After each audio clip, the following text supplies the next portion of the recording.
araw sinisikmura ang pag-aalinlangan di maalis sa isip ko.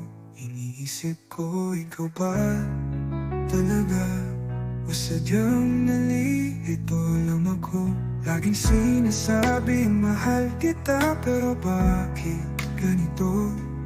Di ko na mapigilan ang damdamin na lumalaban sa pag-ibig na hindi na sigurado.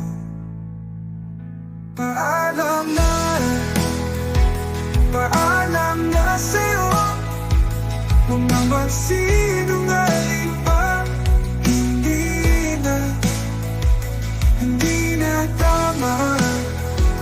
Mahalaga na lang ang sarili ko. Ngayon ay malaya na ako. Nalaman kong hindi kita kailangan. Ang pag-ibig mo hindi sapat kung hindi ko naman kayang magtiis. Paalam na sa'yo, huwag na